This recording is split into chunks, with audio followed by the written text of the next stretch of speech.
أعوذ بالله من الشيطان الرجيم.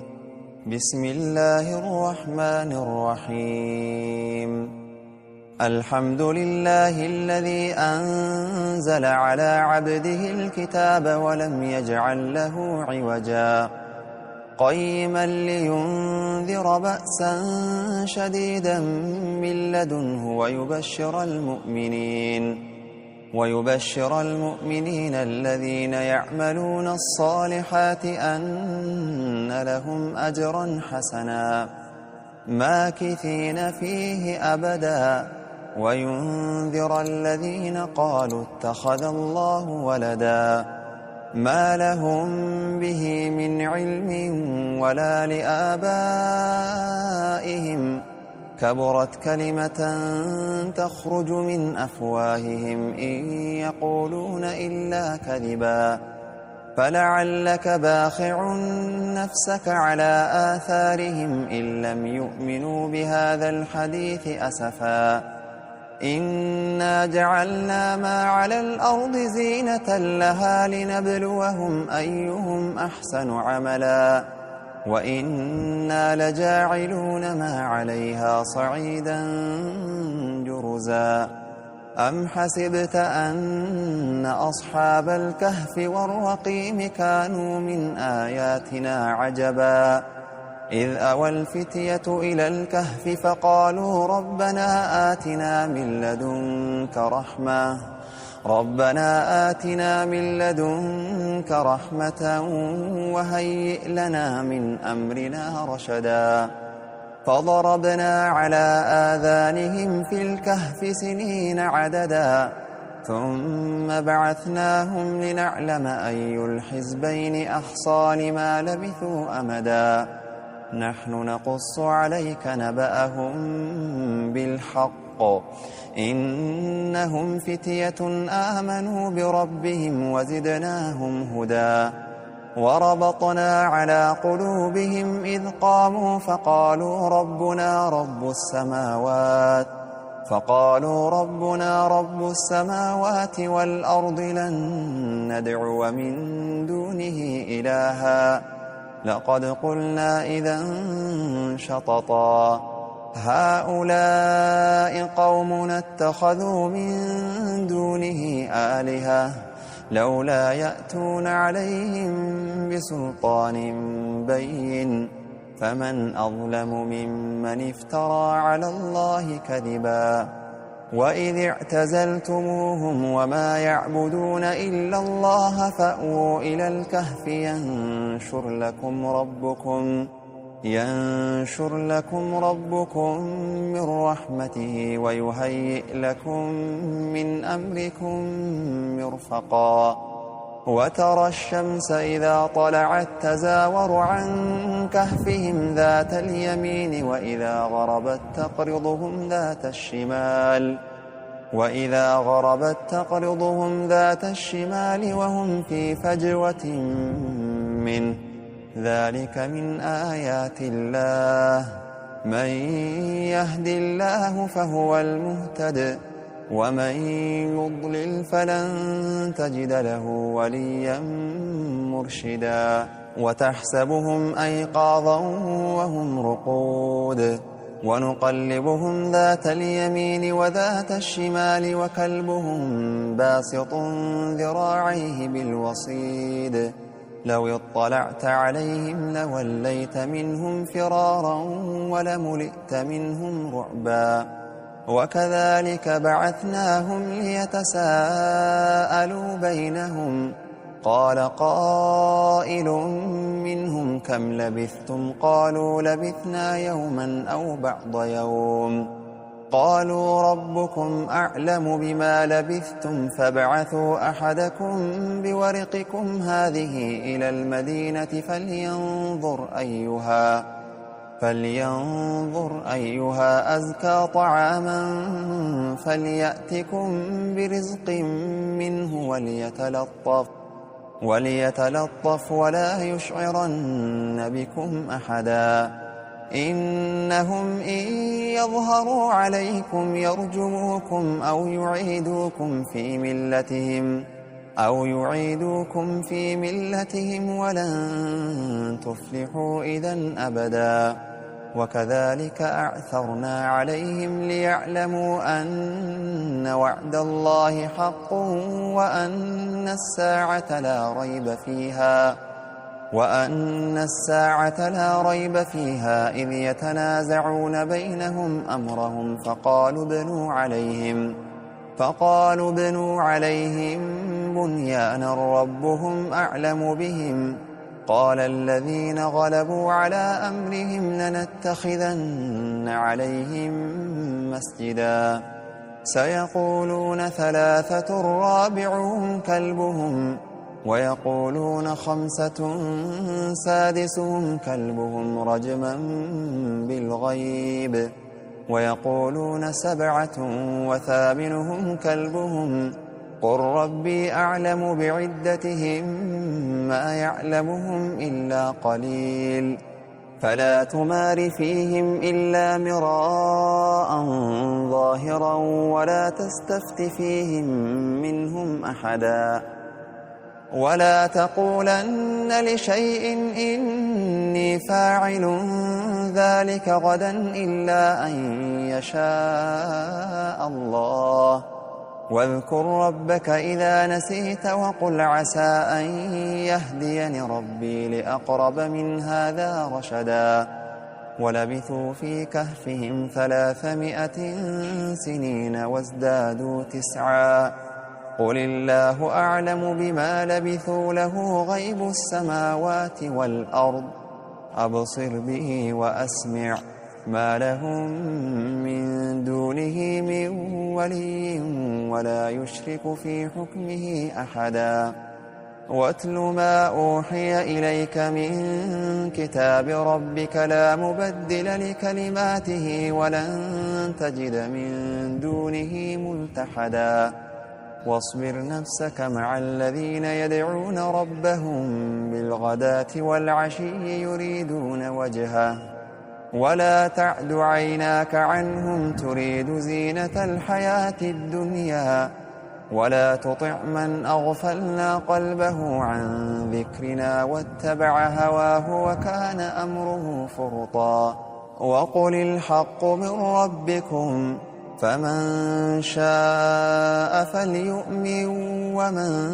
شاء فليكفر. إنا أعتدنا للظالمين نارا أحاط بهم سرادقها وإن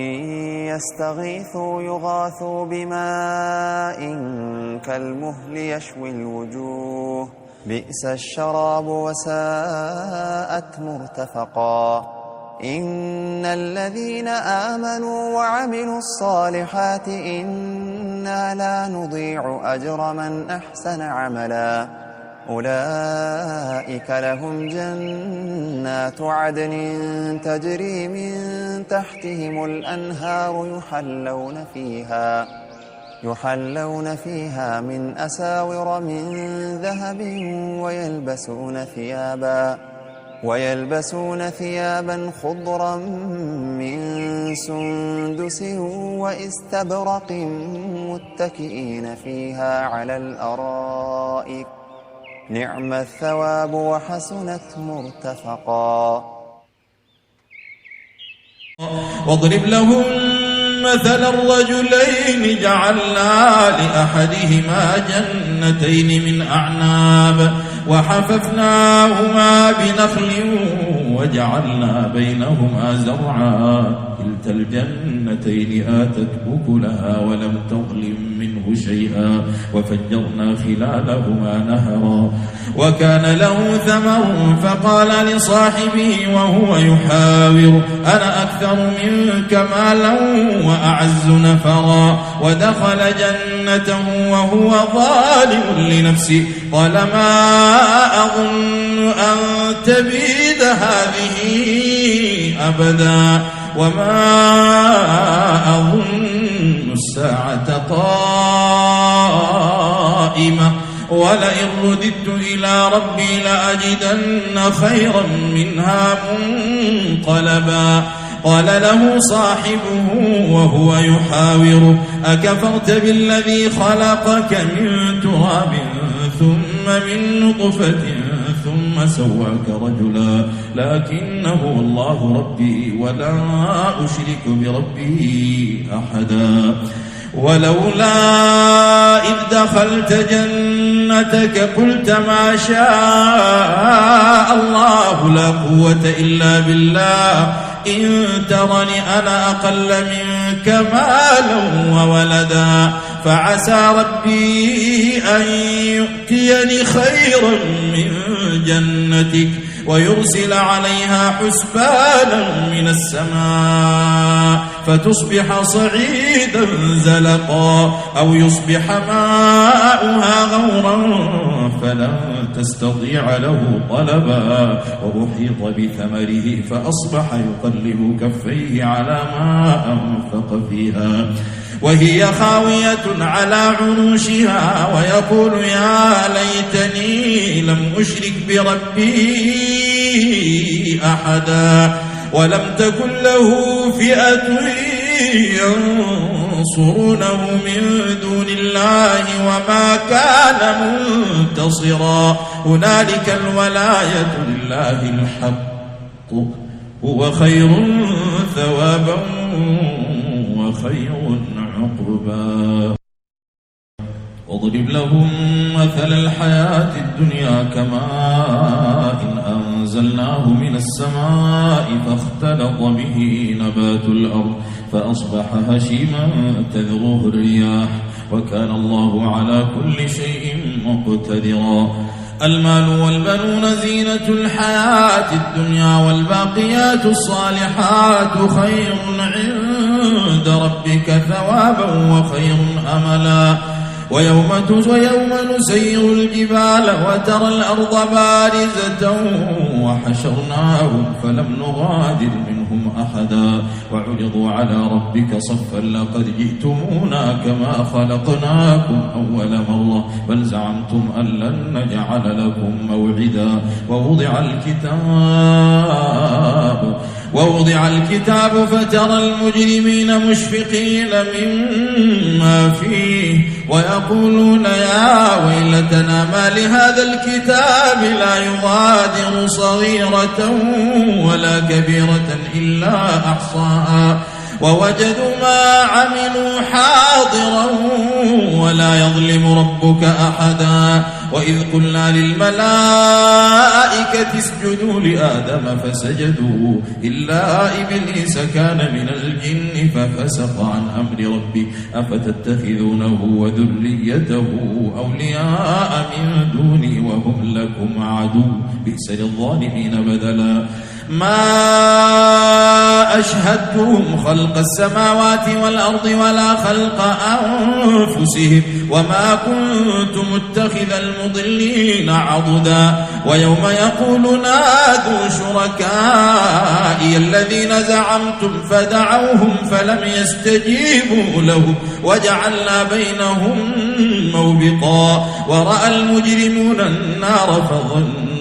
أنهم مواقعوها ولم يجدوا عنها مصرفا ولقد صرفنا في هذا القرآن للناس من كل مثل وكان الإنسان أكثر شيء جدلا وما منع الناس أن يؤمنوا إذ جاءهم الهدى ويستغفروا ربهم إلا أن تأتيهم سنة الأولين أو يأتيهم العذاب قبلا وما نرسل المرسلين إلا مبشرين ومنذرين ويجادل الذين كفروا بالباطل ليدحضوا به الحق واتخذوا آياتي وما أنذروا هزوا ومن أظلم ممن ذكر بآيات ربه فأعرض عنها ونسي ما قدمت يداه إنا جعلنا على قلوبهم أكنة أن يفقهوه وفي آذانهم وقرا وإن تدعوهم إلى الهدى فلن يهتدوا إذا أبدا وربك الغفور ذو الرحمة لو يؤاخذهم بما كسبوا لعجل لهم العذاب بل لهم موعد لن يجدوا من دونه موئلا وتلك القرى أهلكناهم لما ظلموا وجعلنا لمهلكهم موعدا. وإذ قال موسى لفتاه لا أبرح حتى أبلغ مجمع البحرين أو أمضي حقبا فلما بلغا مجمع بينهما نسيا حوتهما فاتخذ سبيله في البحر سربا فلما جاوزا قال لفتاه آتنا غداءنا لقد لقينا من سفرنا هذا نصبا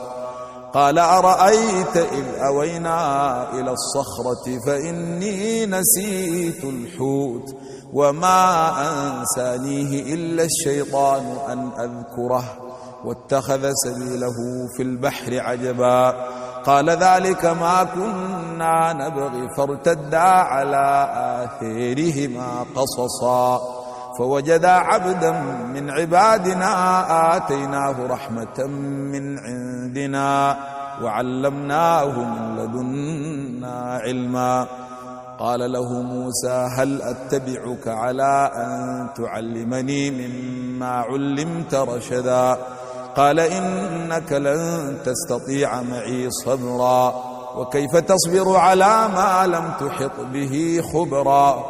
قال ستجدني إن شاء الله صابرا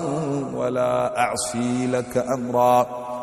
قال فإن اتبعتني فلا تسألني عن شيء حتى أحدث لك منه ذكرا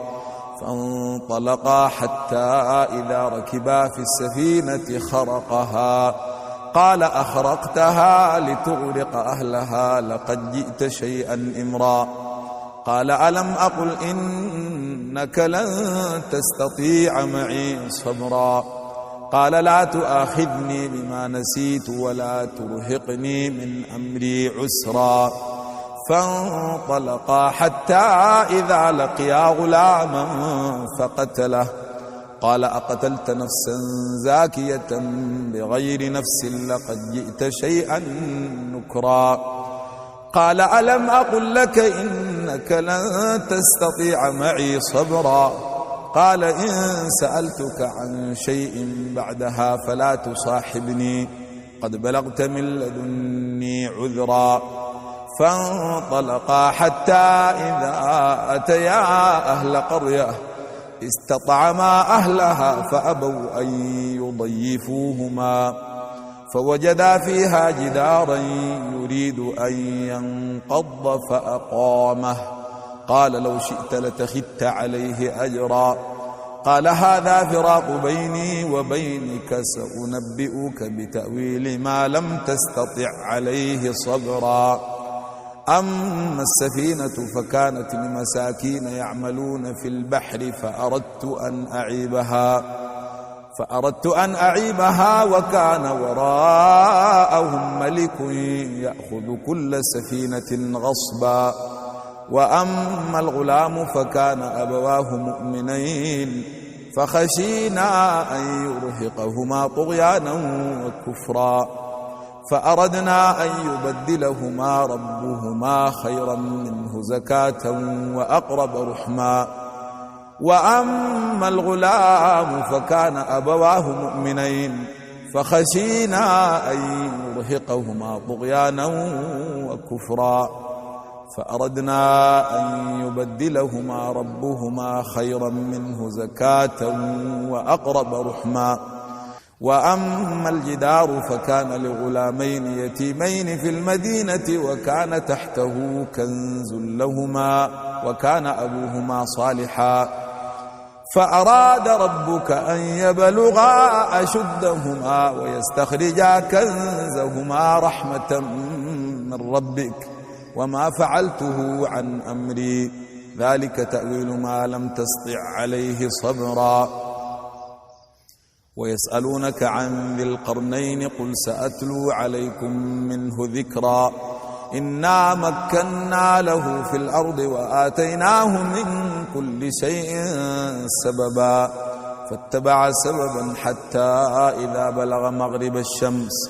وجدها تغرب في عين حمئة ووجد عندها قوما قلنا يا ذا القرنين إما أن تعذب وإما أن تتخذ فيهم حسنا قال أما من ظلم فسوف نعذبه ثم يرد إلى ربه فيعذبه عذابا نكرا وأما من آمن وعمل صالحا فله جزاء الحسنى وسنقول له من أمرنا يسرا ثم اتبع سببا حتى إذا بلغ مطلع الشمس وجدها تطلع على قوم لم نجعل لهم من دونها سترا كذلك وقد أحطنا بما لديه خبرا ثم اتبع سببا حتى إذا بلغ بين السدين وجد من دونهما قوما لا يكادون يفقهون قولا قالوا يا ذا القرنين إن ياجوج وماجوج مفسدون في الأرض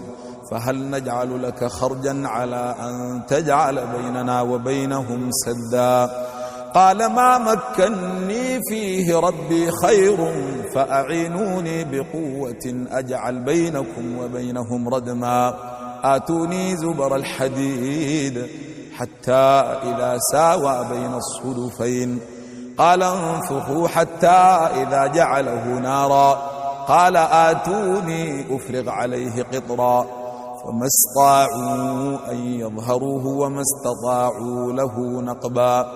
قال هذا رحمة من ربي فإذا جاء وعد ربي جعله دكا وكان وعد ربي حقا وتركنا بعضهم يومئذ يموج في بعض